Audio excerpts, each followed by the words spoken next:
என்ன வேணும் ஸ்கூலுக்கு எல்லாமே இங்கிருக்கு. Super Saravana stores, Chennai, Madurai, Kovai.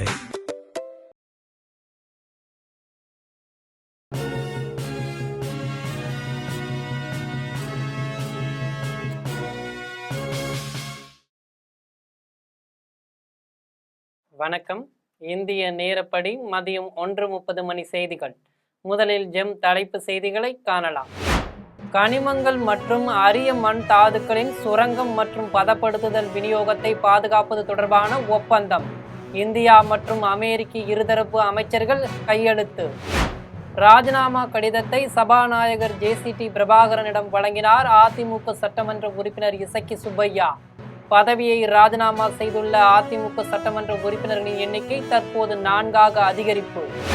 சபாநாயகர் ஒருவரது ராஜினாமாவை ஏற்றுக்கொள்ளப் போகிறார் என்றால் அதற்கு போதிய காரணம் இருக்க வேண்டும். இபிஎஸ் தரப்பு சட்டமன்ற உறுப்பினர் தளவாய் சுந்தரம் பேச்சு.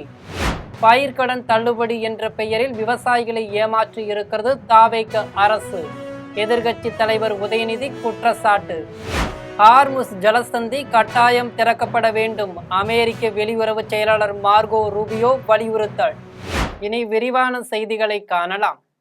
கனிமங்கள் மற்றும் அரிய மண் தாதுக்களின் சுரங்கம் மற்றும் பதப்படுத்துதல் விநியோகத்தை பாதுகாப்பது தொடர்பான இந்தியா மற்றும் அமெரிக்க இருதரப்பு அமைச்சர்கள் கையெழுத்திட்டனர். தில்லியில் முக்கிய கனிமங்கள் மற்றும் அரிய மண் தாதுக்களின் சுரங்கம் மற்றும் பதப்படுத்துதல் விநியோகத்தை பாதுகாப்பது தொடர்பான இந்தியா அமெரிக்க இருதரப்பு கட்டமைப்பு ஒப்பந்தத்தில் வெளியுறவுத்துறை அமைச்சர் ஜெய்சங்கர் மற்றும் அமெரிக்க வெளியுறவுத்துறை அமைச்சர் மார்கோ ரூபியோ ஆகியோர் கையெழுத்திட்டனர்.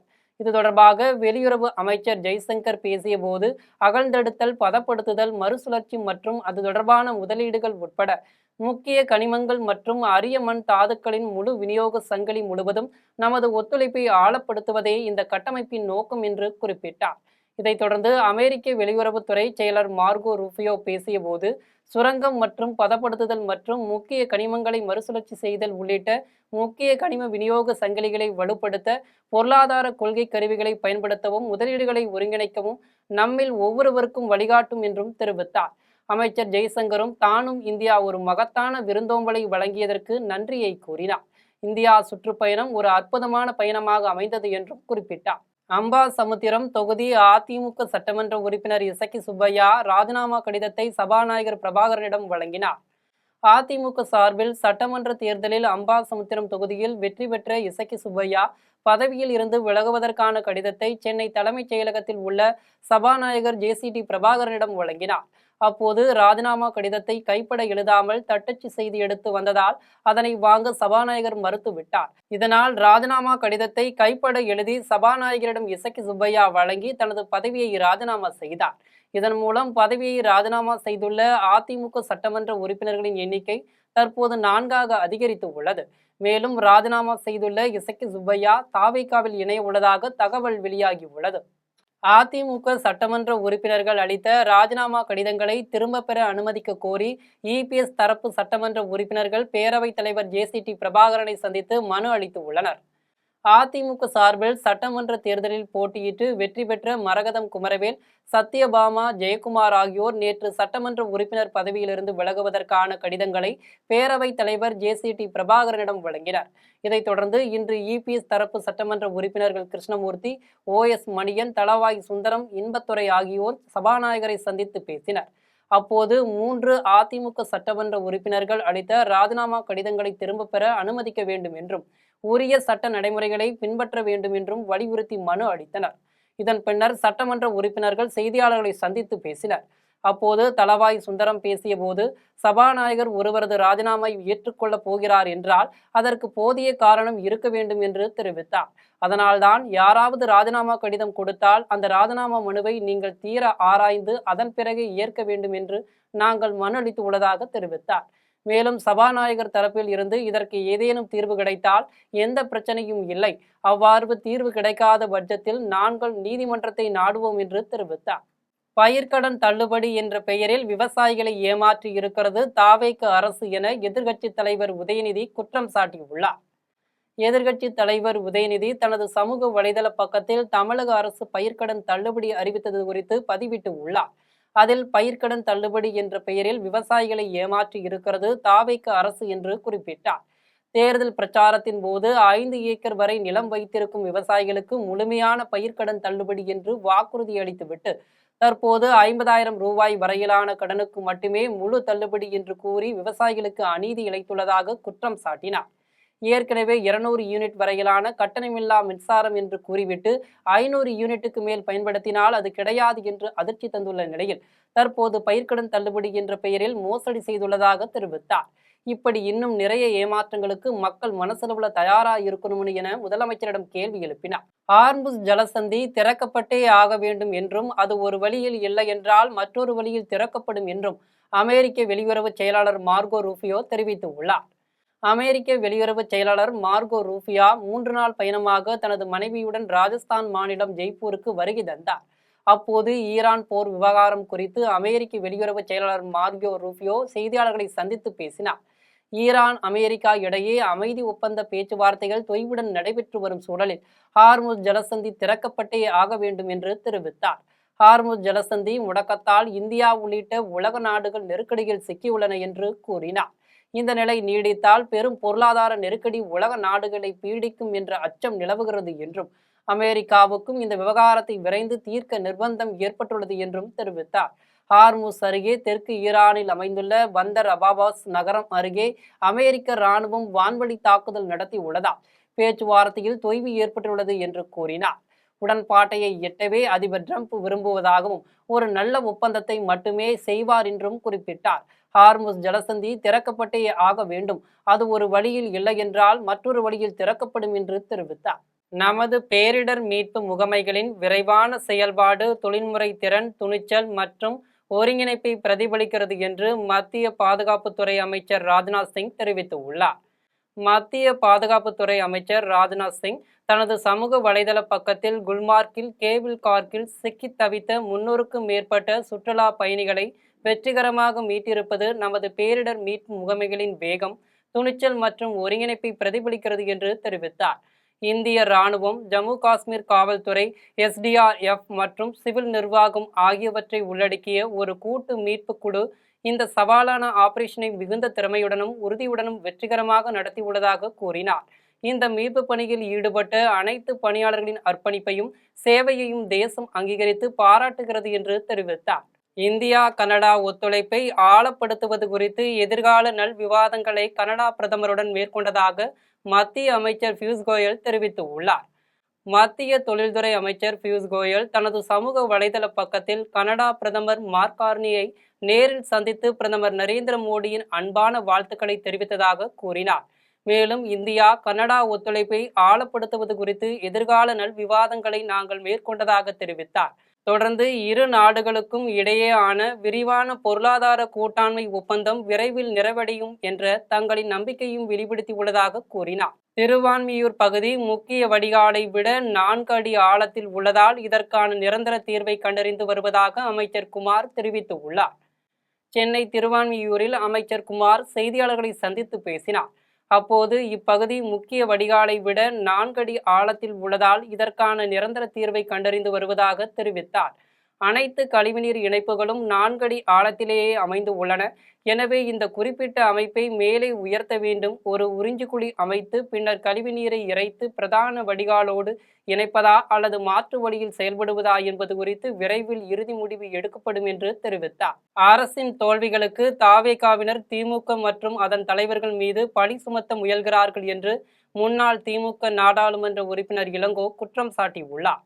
சென்னையில் முன்னாள் திமுக நாடாளுமன்ற உறுப்பினர் இளங்கோ செய்தியாளர்களை சந்தித்து பேசினார். அப்போது தமிழகத்தில் தாவேக கட்சியை சேர்ந்தவர்களால் தொடர்ந்து தவறான தகவல்களும் வதந்திகளும் உண்மைக்கு மாறான செய்திகளும் பரப்பப்பட்டு வருவதாக தெரிவித்தார். குறிப்பாக அரசின் தோல்விகளுக்கு தாவேகாவினர் திமுக மற்றும் அதன் தலைவர்கள் மீது பழி சுமத்த முயல்கிறார்கள் என்று குற்றம் சாட்டினார். எனவே இத்தகைய குற்ற செயல்களில் ஈடுபடுபவர்கள் மீது உரிய நடவடிக்கை எடுக்குமாறு தமிழக காவல்துறை தலைமை இயக்குனர், சென்னை மாநகர காவல் ஆணையர் ஆகியோரிடம் புகார் அளித்துள்ளதாக தெரிவித்தார்.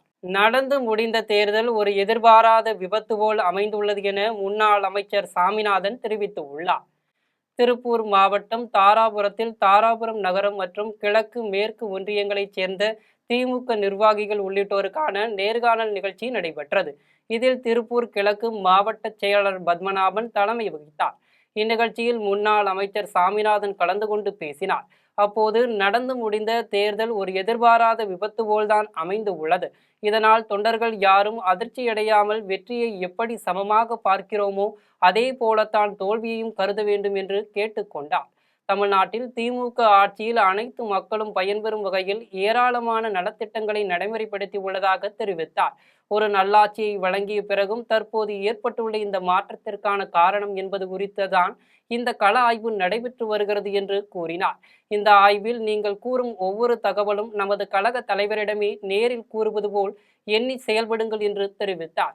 எனவே திமுகவின் இந்த தற்காலிக பின்னடைவுக்கான உண்மையான காரணங்களை தலைமை கழகத்தில் இருந்து வந்துள்ள பொறுப்பாளர்களிடம் நீங்கள் வெளிப்படையாக தெரிவிக்கலாம் என்று கூறினார். கனிம வளத்துறை அமைச்சரின் உத்தரவை தொடர்ந்து கயத்தாறில் உள்ள 3 கண்மாய்களில் வருவாய் மற்றும் சுரங்கத்துறை அதிகாரிகள் தீவிர கள ஆய்வு மேற்கொண்டனர். தூத்துக்குடி மாவட்டம் கோவில்பட்டி அருகே கயத்தாறில் உள்ள கோதண்ட ராமவீரி, இளந்தைக்குளம், வேளங்குடி ஆகிய கண்மாய்களில் கனிம வளத்துறை அமைச்சர் பிரபுவின் உத்தரவின் பேரில் வருவாய் மற்றும் சுரங்கத்துறை அதிகாரிகள் கள ஆய்வு மேற்கொண்டனர். ஆய்வின் போது கண்மாய்களின் மேற்பரப்பிலிருந்து சரளை கற்கள் சட்டவிரோதமாக வெட்டி எடுக்கப்பட்டிருப்பது தெரிய வந்தது. கண்மாய்களில் அனுமதியின்றி வெட்டி எடுக்கப்பட்ட சரளை கற்களின் அளவை கணக்கிட புவியியல் மற்றும் சுரங்கத்துறை அதிகாரிகள் நியமிக்கப்பட உள்ளதாக அதிகாரிகள் தெரிவித்தனர். மேலும் சம்பந்தப்பட்டவர்களிடமிருந்து பெருந்தொகை அபராதமாக வசூலிக்கப்படும் என்றும் அவர்கள் மீது நடவடிக்கை எடுக்கப்படும் என்றும் தெரிவித்தனர். கராத்தே தற்காப்பு கலை போட்டியானது மிக பழமையான போட்டி என்பதால் இதற்கு அங்கீகாரம் வழங்க வேண்டும் என்று கராத்தே பயிற்சியாளர் தமிழக முதல்வருக்கு கோரிக்கை விடுத்துள்ளார். மலேசியாவில் இன்டர்நேஷனல் ஓபன் கராத்தே சாம்பியன்ஸ் போட்டி மே 22ஆம் தேதியிலிருந்து 24ஆம் தேதி வரை நடைபெற்றது. இந்த போட்டியில் பங்கேற்பதற்காக தமிழகத்தில் இருந்து 15க்கும் மேற்பட்ட வீரர் வீராங்கனைகள் பங்கேற்றனர். இதில் காஞ்சிபுரம் மாவட்டம், செங்கல்பட்டு மாவட்டத்திலிருந்து 4 பேர் கட்டா குமித்தே பிரிவுகளில் பதக்கங்களை குவித்து உள்ளனர். இதில் 1 தங்கம், 4 வெள்ளி, 3 வெண்கலம் வென்று அசத்தி நாட்டிற்கு பெருமை சேர்த்து உள்ளனர். இதனைத் தொடர்ந்து சென்னை விமான நிலையம் வந்தடைந்த வீரர் வீராங்கனைகளுக்கு உறவினர்கள் உற்சாகமாக வரவேற்பு அளித்தனர். தொடர்ந்து செய்தியாளர்களை சந்தித்த கராத்தே பயிற்சியாளர் பெருமாள், கராத்தே தற்காப்பு கலை போட்டியானது மிக பழமையான போட்டி என்பதால் இதற்கு அங்கீகாரம் வழங்க வேண்டும் என்றும் மாணவர்களை ஊக்குவிக்க வேண்டும் என்றும் தமிழக முதல்வருக்கு கோரிக்கை விடுத்தார். கோவில்பட்டியில் நடைபெற்று வரும் அகில இந்திய அளவிலான ஹாக்கி தொடரின் 5வது நாள் போட்டிகளில் தமிழ்நாடு, டெல்லி மற்றும் பெங்களூரு அணிகள் வெற்றி பெற்று உள்ளன. தூத்துக்குடி மாவட்டம் கோவில்பட்டி அருகே கிருஷ்ணா நகரில் உள்ள செயற்கை புல்வெளி ஹாக்கி மைதானத்தில் அகில இந்திய அளவிலான ஹாக்கி தொடரின் 5வது நாள் போட்டிகள் நடைபெற்றது. இதில் முதல் போட்டியில் யூனிட் ஆஃப் தமிழ்நாடு அணியும், 2வது போட்டியில் பெங்களூரு சதர்தன் கமாண்ட் அணியும், 4வது போட்டியில் டெல்லி இந்தியன் ஏர்போர்ஸ் அணியும் வெற்றி பெற்றது. கோவையில் பாலியல் வன்கொடுமை செய்யப்பட்டு உயிர்மாய்க்கப்பட்ட சிறுமிக்கு தஞ்சாவூரில் அனைத்து கட்சியின் சார்பில் மெழுகுவர்த்தி ஏந்தி மௌன அஞ்சலி செலுத்தப்பட்டது. தஞ்சை தலைமை தபால் நிலையம் அருகில் கோவையில் பாலியல் வன்கொடுமை செய்யப்பட்டு உயிர்மாய்க்கப்பட்ட சிறுமிக்கு அஞ்சலி செலுத்தும் வகையில் அனைத்து கட்சி இயக்கம், அமைப்பும் மற்றும் பொதுமக்கள் சார்பில் மெழுகுவர்த்தி ஏந்தி மௌன அஞ்சலி செலுத்தும் நிகழ்வு நடைபெற்றது. பாஜக தெற்கு மாவட்ட தலைவர் ஜெய் சதீஷ் தலைமையில் நடைபெற்ற உறுப்பினர் விஜய் சரவணன் உள்ளிட்ட பல்வேறு கட்சி நிர்வாகிகள், பொதுமக்கள் மெழுகுவர்த்தி ஏந்தி சிறுமிக்கு மௌன அஞ்சலி செலுத்தினர். இதன் பின்னர் மோட்ச தீபம் ஏற்றப்பட்டது. ஒகேனக்கல் காவிரி ஆற்றில் நீர்வரத்து வினாடிக்கு 4000 கனஅடியாக அதிகரித்து உள்ளது. கர்நாடக அணைகளில் இருந்து உபரி நீர் அதிகரித்து வெளியேற்றப்பட்டு உள்ளதால் ஒகேனக்கல் காவிரி ஆற்றில் நீர்வரத்து மீண்டும் அதிகரித்து உள்ளது. கடந்த 3 நாட்களாக வினாடிக்கு 1000 கனஅடியாக நீடித்து வந்த நிலையில் தற்போது மேலும் இந்த நீர்வரத்து வினாடிக்கு 4000 கனஅடியாக அதிகரித்து உள்ளது. இதனால் ஐந்தருவி, மெயினருவி, சினி ஃபால்ஸ் உள்ளிட்ட அருவிகளிலும் தண்ணீர் ஆர்ப்பரித்து கொட்டிச் செல்கிறது. தற்போது வரக்கூடிய இந்த நீர்வரத்து மேலும் அதிகரிப்பதும் குறைவதும் கர்நாடக அணைகளிலிருந்து வெளியேற்றப்படும் உபரி நீரின் அளவை பொறுத்து உள்ளது என்பது குறிப்பிடத்தக்கது. பக்ரீத் பண்டிகையை முன்னிட்டு பென்னாகரம் ஆட்டு சந்தையில் தற்போது ஆடுகள் மற்றும் மாடுகள் விற்பனையாவது களைகட்டி உள்ளது. பக்ரீத் பண்டிகை வருகிற 28ஆம் நாளன்று கொண்டாடப்பட உள்ளது. அன்று இஸ்லாமிய பெருமக்கள் மாமிசங்களை சமைத்து ஏழை எளிய மக்களுக்கு தான தர்மங்கள் வழங்கி இறைவனை வணங்குவது வழக்கம். அந்த வகையில் தருமபுரி மாவட்டத்தில் உள்ள பிரபல ஆட்டு சந்தையான பென்னாகரம் ஆட்டு சந்தையில் தற்போது ஆடுகள் மற்றும் மாடுகள் விற்பனையானது களைகட்டி உள்ளது. குறிப்பாக தரத்திற்கு ஏற்றால் போல் ரூபாய் 5,000 முதல் 40,000 வரை ஆடுகள் விற்பனையாகி வரும் நிலையில் ஏராளமான பொதுமக்களும் வியாபாரிகளும் போட்டி போட்டுக்கொண்டு தற்போது ஆடுகளை வாங்கி வருகின்றனர். இதனால் சந்தைக்கு விற்பனைக்காக ஆடு மற்றும் மாடுகளை கொண்டு வந்த வியாபாரிகள் பெரும் மகிழ்ச்சி அடைந்துள்ளது குறிப்பிடத்தக்கது. கோவில்பட்டியில் காதல் விவகாரத்தில் உயிர்மாய்க்க செய்யப்பட்ட இளைஞரின் வழக்கில் கைது செய்யப்பட்ட குற்றவாளிகளுக்கு விரைவில் கடுமையான தண்டனை வழங்க கோரி மார்க்சிஸ்ட் கம்யூனிஸ்ட் கட்சியினர் ஆர்ப்பாட்டத்தில் ஈடுபட்டனர். தூத்துக்குடி மாவட்டம் கோவில்பட்டியில் சில தினங்களுக்கு முன் காதல் விவகாரத்தில் கழுகுமலை அருகே கரடிக்குளத்தைச் சேர்ந்த சஞ்சய் என்ற இளைஞர் உயிர்மாய்க்க செய்யப்பட்டார். இது தொடர்பாக பெண்ணின் தந்தை உட்பட 3 பேரை காவல்துறையினர் கைது செய்து உள்ளனர். இந்நிலையில் கழுகுமலை காந்தி மைதானத்தில் வழக்கில் கைது செய்யப்பட்ட குற்றவாளிகளுக்கு விரைவில் கடுமையான தண்டனை வழங்க கோரி மார்க்சிஸ்ட் கம்யூனிஸ்ட் கட்சியினர் ஆர்ப்பாட்டத்தில் ஈடுபட்டனர். மேலும் சஞ்சய் குடும்பத்திற்கு முதலமைச்சரின் பொது நிவாரண நிதியிலிருந்து நிவாரணம் வழங்க வேண்டும் என்பது உள்ளிட்ட பல்வேறு கோரிக்கைகளை வலியுறுத்தினர். இதில் ஏராளமான மார்க்சிஸ்ட் கம்யூனிஸ்ட் கட்சியினர் கலந்து கொண்டனர். நெய்வேலி NLC முதல் சுரங்கத்தில் உள்ள இயந்திரத்தில் ஏற்பட்ட தீ விபத்தை NLC தீயணைப்பு துறையினர் 1 மணி நேர போராட்டத்திற்கு பிறகு அணைத்தனர். கடலூர் மாவட்டம் நெய்வேலியில் உள்ள NLC முதலாவது சுரங்கத்தில் உள்ள மிடில் பெஞ்ச் பக்கெட் வீல் இயந்திரத்தில் திடீரென்று மின்கசிவு ஏற்பட்டது. இதன் பின்னர் இயந்திரத்தில் தீப்பிடித்து கன்வர் வீல்டில் தீப்பற்றி எரிய தொடங்கியது. இது குறித்து தகவல் அறிந்து வந்த NLC தீயணைப்புத்துறை அதிகாரிகள் பக்கெட் வீல் இயந்திரத்தில் எரிந்த தீயை 1 மணி நேரத்திற்கு மேலாக போராடி தீயை அணைத்தனர். இந்த தீ விபத்தின் போது NLC ஊழியர்கள் உடனடியாக வெளியேறியதால் பெரும் அசம்பாவிதம் ஏற்படாமல் தவிர்க்கப்பட்டது. இச்சம்பவம் குறித்து NLC உயரதிகாரிகள் தீவிர விசாரணை மேற்கொண்டு வருகின்றனர். மேலும் விசாரணைக்கு பின்பு சேத மதிப்பு எவ்வளவு என்று தெரிய வரும் என NLC அதிகாரிகள் தெரிவித்தனர். இந்த தீ விபத்து சம்பவத்தால் அப்பகுதியில் பெரும் பரபரப்பு ஏற்பட்டு உள்ளது. கோவை மாவட்ட ஆட்சியர் அலுவலகம் முன்பு நடந்த கத்திக்குத்து சம்பவம் அந்த பகுதியில் பரபரப்பை ஏற்படுத்தியுள்ளது. கோவை மாவட்ட ஆட்சியர் அலுவலகம் அருகில் உள்ள இட்லி கடையில் மக்கள் உணவு அருந்தி கொண்டிருந்தனர். அப்போது சிலர் மதுபோதையில் அங்கு வந்ததாக கூறப்படுகிறது.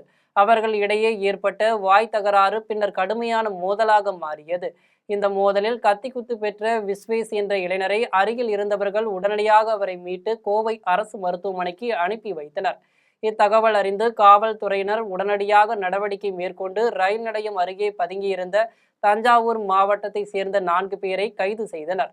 இச்சம்பவம் அப்பகுதியில் பரபரப்பை ஏற்படுத்தியுள்ளது. தாராபுரம் அருகே வாடகை பணம் கேட்ட ஆட்டோ ஓட்டுநரின் கழுத்தை வடமாநில தொழிலாளர்கள் கத்தியால் அறுத்துவிட்டு தப்பி ஓடிய சம்பவம் அப்பகுதி பொதுமக்கள் மத்தியில் பெரும் பதற்றத்தை ஏற்படுத்தியுள்ளது. திருப்பூர் மாவட்டம் தாராபுரத்தைச் சேர்ந்தவர் ஜெபராஜ். இவர் கடந்த 23 ஆண்டுகளாக ஆட்டோ ஓட்டி பிழைப்பு நடத்தி வருகிறார். இந்நிலையில் தாராபுரம் அரசு பேருந்து நிலைய ஆட்டோ நிறுத்தத்தில் ஜெபராஜ் இரவில் காத்து கொண்டிருந்தார். அப்போது அங்கு வந்த 4 பேர் கொண்ட வடமாநில வாலிபர்கள் குண்டடம் அருகே உள்ள உட்பாறு அணை பகுதிக்கு செல்ல வேண்டுமென ஜெபராஜிடம் கூறியுள்ளனர். இதற்கு பதிலளித்த ஜெபராஜ் 12 கிலோமீட்டர் தொலைவில் உள்ளதால் 300 ரூபாய் வாடகையாகும் என அவர் தெரிவித்துள்ளார். இதற்கு சம்மதித்த வடமாநில தொழிலாளர்கள் ஆட்டோ ஓட்டுநர் ஜெபராஜிடம் செல்லும் வழியில் பல இடங்களில் நிறுத்த சொல்லியும் காத்திருக்க வைத்தும் அழைத்து சென்று உள்ளனர். இதையடுத்து ஆட்டோ குறிப்பிட்ட இடத்தை அடைந்ததும் ஜெபராஜ் அதற்கான வாடகை தொகையை கேட்டு உள்ளார். இதனால் ஆத்திரமடைந்த அந்த வடமாநில வெறி கும்பல் ஜெபராஜுடன் பயங்கர வாக்குவாதத்தில் ஈடுபட்டனர். தகராறு முற்றிய நிலையில் மறைத்து வைத்திருந்த கூர்மையான கத்தியை எடுத்து வடமாநில வாலிபர்கள் ஜெபராஜின் கழுத்தை கொடூரமாக தாக்கி உள்ளனர். தொடர்ந்து ஜெபராஜ் அலறியடித்தபடி இரத்த வெள்ளத்தில் சரிந்தார். அவரது அலறல் சத்தம் கேட்டு ஓடி வந்த பொதுமக்களை கண்ட வடமாநில கும்பல் அங்கிருந்து தப்பிச் சென்றனர். உயிருக்கு ஆபத்தான நிலையில் துடிதுடித்த ஜெபராஜை மீட்ட பொதுமக்கள் உடனடியாக தாராபுரம் அரசு மருத்துவமனைக்கு கொண்டு சென்றனர். அங்கு அவரது நிலைமை மிகவும் மோசமடைந்ததால் மேல் சிகிச்சைக்காக கோவை அரசு மருத்துவமனைக்கு அவசரமாக தனியார் வாகனம் மூலம் அனுப்பி வைக்கப்பட்டார். இந்த கோர சம்பவத்தால் தாராபுரம் பகுதி ஆட்டோ ஓட்டுநர்கள் குற்றவாளிகளை அடுத்த சில மணி நேரத்திற்குள் கைது செய்யாவிட்டால் தாராபுரம் மற்றும் அதன் சுற்றுவட்டார பகுதிகள் முழுவதிலும் ஆட்டோக்கள் ஓடாது என அதிரடி எச்சரிக்கை விடுத்து உள்ளனர். சம்பவம் நடந்த இடத்திற்கு விரைந்த தாராபுரம் காவல்துறையினர் வழக்கு பதிவு செய்து தப்பி ஓடிய வடமாநில கும்பலை தீவிரமாக தேடி வருகின்றனர். இந்த பயங்கர சம்பவத்தால் அப்பகுதி மக்களை கடும் பதற்றத்தில் ஆழ்த்தியுள்ளது. அரியலூர் அருகே உள்ள காங்கேயன்குறிச்சி மகா சக்தி மாரியம்மன் கோவிலில் தீமிதி திருவிழாவில் 1000க்கும் மேற்பட்ட பக்தர்கள் தீமிதித்து தங்களது நேர்த்திக்கடனை செலுத்தினர். அரியலூர் மாவட்டம் உடையார்பாளையம் அருகே காங்கேயம் குறிச்சி கிராமத்தில் உள்ள மகாசக்தி மாரியம்மன் கோவிலில் தீமிதி திருவிழா நடைபெற்றது. முன்னதாக காப்பு கட்டி விரதமிருந்த பக்தர்கள் பெரிய ஏரிக்கரையில் இருந்து அக்னி கரகம் பூங்கரகத்துடன் பம்பை மேளம் முழங்க முக்கிய வீதி வழியாக கோவில் வந்தடைந்தனர். தொடர்ந்து கோவில் அருகில் அமைக்கப்பட்ட அக்னி குண்டத்தில் இறங்கி தீ மிதித்து தங்களது நேர்த்திக்கடனை செலுத்தினர். சிலர் தங்கள் குழந்தைகளை தோளில் சுமந்தபடி தீ மிதித்தனர். இதில் ஏராளமான பக்தர்கள் கலந்து கொண்டு சாமி தரிசனம் செய்தனர். செங்கம் வேணுகோபால பார்த்தசாரதி பெருமாள் கோவிலில் மகா கருட சேவை திருவிழா கொடியேற்றத்துடன் தொடங்கி உள்ளது. திருவண்ணாமலை மாவட்டம் செங்கத்தில் வேணுகோபால பார்த்தசாரதி பெருமாள் கோவிலில் மகா கருட சேவை திருவிழா கொடியேற்றத்துடன் இன்று தொடங்கியது. மகா கருட சேவை திருவிழா 10 நாட்கள் தொடர்ந்து நடைபெறும் என்பதால் ஒவ்வொரு நாட்களும் ஒவ்வொரு சமூகத்தினர் விழாவை ஏற்று நடத்தி வருகின்றனர். இதில் குறிப்பாக 5ஆம் நாள் திருவிழா வருகிற சனிக்கிழமை நடைபெறும். அன்று பெருமாள் கருட வாகனத்தில் காட்சியளிப்பதை காண ஆண்டுதோறும் செங்கம் சுற்றுவட்டார பகுதிகளில் இருந்து லட்சக்கணக்கான பக்தர்கள் வருவது குறிப்பிடத்தக்கது. சாத்தனூர் அணையில் குடும்பத்துடன் சுற்றுலா வந்த நபர் நீச்சல் குளத்தில் மூழ்கி பரிதாபமாக உயிரிழந்து உள்ளார். கோடை விடுமுறையை முன்னிட்டு சென்னை நந்தனத்தைச் சேர்ந்த சசிகுமார் மற்றும் அவரது குடும்பத்தினர் திருவண்ணாமலை மாவட்டம் சேத்துப்பட்டியில் உள்ள உறவினர் வீட்டிற்கு சென்றனர். அங்கிருந்து அவர்கள் சுமார் 10 குடும்ப உறுப்பினர்களுடன் சுற்றுலா தலமான சாத்தனூர் அணையை சுற்றி பார்க்க சென்றனர். இதன் பின்னர் நீச்சல் குளத்தில் சசிகுமாரின் மனைவி அருணா மற்றும் பிள்ளைகளான ஜீவிதா வினஸ்ரீயுடன் குடித்து கொண்டிருந்த போது சசிகுமார் நீரில் மூழ்கியுள்ளார். அப்போது அவர் வெகுநேரமாகியும் வெளியே வராததால் குடும்பத்தினர் அவரை மீட்டு தண்டராம்பட்டு அரசு மருத்துவமனைக்கு சிகிச்சைக்காக அனுப்பி வைத்தனர். அங்கு அவரை பரிசோதித்த மருத்துவர்கள் அவர் ஏற்கனவே இறந்துவிட்டதாக கூறியதால் சாத்தனூர் அணைக்காவல் உதவி ஆய்வாளர் சுப்பிரமணியன் மற்றும் சரவணன் ஆகியோர் உடலை மீட்டு திருவண்ணாமலை அரசு மருத்துவக் கல்லூரி மருத்துவமனைக்கு அனுப்பி வைத்தனர். இதையடுத்து காவல்துறையினர் விபத்து குறித்து வழக்கு பதிவு செய்து விசாரணை மேற்கொண்டனர். கோவையில் நள்ளிரவில் வீடு புகுந்து திருட முயற்சித்த நபரை காவல்துறையினர் கையும் களவுமாக பிடித்து சிறையில் அடைத்து உள்ளனர்.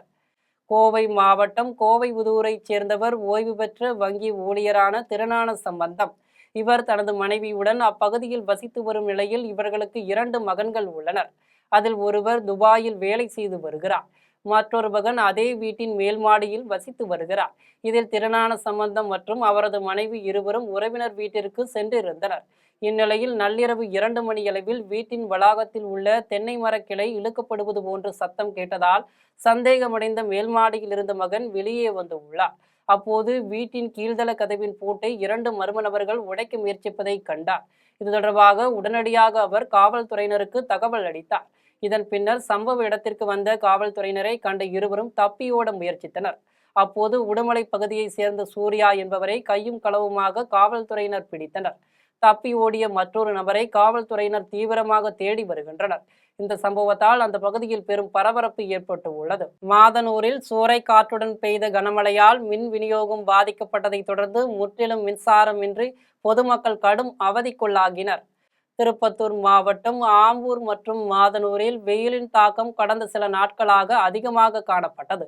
இந்நிலையில் மாலையில் திடீரென சூறை காற்றுடன் 1 மணி நேரத்திற்கு மேலாக கனமழை பெய்தது.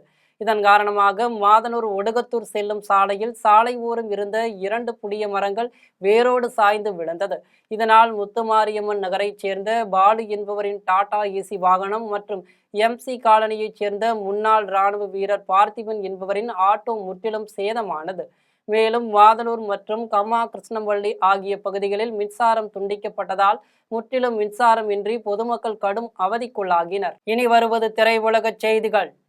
பிரபல நடிகர் ஜெயராம் நடிக்கும் பரிமளா அண்ட் கோ திரைப்படம் ஜூன் 5ஆம் தேதி திரையரங்குகளில் வெளியாக உள்ளதாக படக்குழுவினர் தெரிவித்து உள்ளனர். பிரபல நடிகர் ஜெயராம் பரிமளா அண்ட் கோ என்ற புதிய படத்தில் நடித்து உள்ளார். இயக்குனர் பாண்டிராஜ் இப்படத்தை இயக்குகிறார்.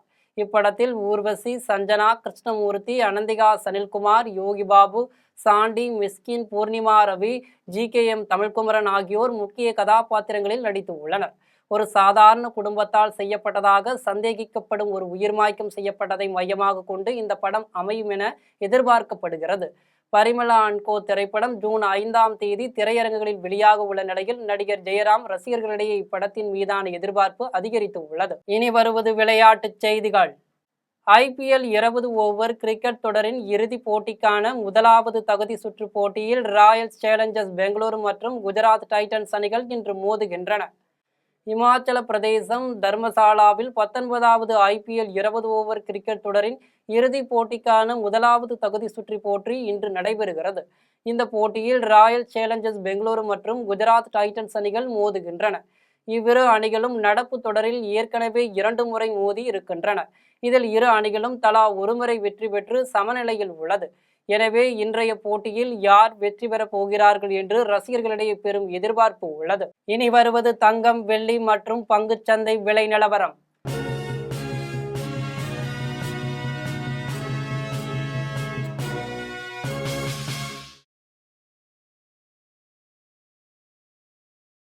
சென்னையில் ஆபரண தங்கம் இன்று 1 சவரன் 1,18,000 ரூபாய்க்கு விற்பனை செய்யப்படுகிறது. சென்னையில் இன்று ஆபரண தங்கத்தின் விலை கிராமுக்கு 50 ரூபாய் குறைந்து 14,730 ரூபாய்க்கு விற்பனை செய்யப்படுகிறது. மேலும் 1 சவரன் 400 ரூபாய் குறைந்து 1,17,840 ரூபாய்க்கு விற்பனை செய்யப்படுகிறது. 24 கேரட் தூய தங்கம் 1 சவரன் 1,28,552 ரூபாய்க்கு விற்பனை செய்யப்படுகிறது. மேலும் 1 கிராம் வெள்ளி 295 ரூபாய்க்கும் 1 கிலோ வெள்ளி 2,95,000 ரூபாய்க்கும் விற்பனை செய்யப்படுகிறது. இந்திய பங்குச் சந்தைகளில் வணிகம் இன்று உயர்வுடன் காணப்படுகிறது. மும்பை பங்குச்சந்தை பங்கு விலை குறியீட்டு எண் சென்செக்ஸ் 21 புள்ளிகள் அதிகரித்து 76,510 புள்ளிகளில் வணிகமாகிறது. தேசிய பங்குச்சந்தை பங்கு விலை குறியீட்டு எண் நிப்டி 32 புள்ளிகள் அதிகரித்து 24,063 புள்ளிகளில் வணிகமாகிறது. மீண்டும் ஜெம் தலைப்பு செய்திகள். கனிமங்கள் மற்றும் அரிய மண் தாதுக்களின் சுரங்கம் மற்றும் பதப்படுத்துதல் விநியோகத்தை பாதுகாப்பது தொடர்பான ஒப்பந்தம். இந்தியா மற்றும் அமெரிக்க இருதரப்பு அமைச்சர்கள் கையெழுத்து. ராஜினாமா கடிதத்தை சபாநாயகர் JCT பிரபாகரனிடம் வழங்கினார் அதிமுக சட்டமன்ற உறுப்பினர் இசக்கி சுப்பையா.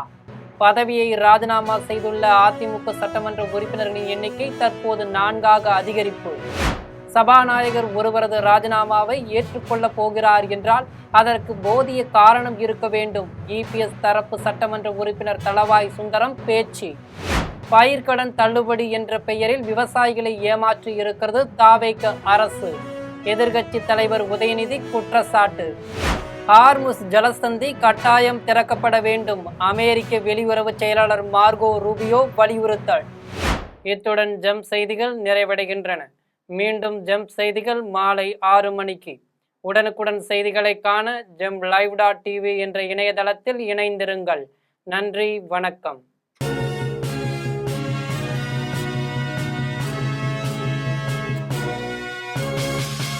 என்ன வேணும் ஸ்கூலுக்கு, எல்லாமே இங்கிருக்கு.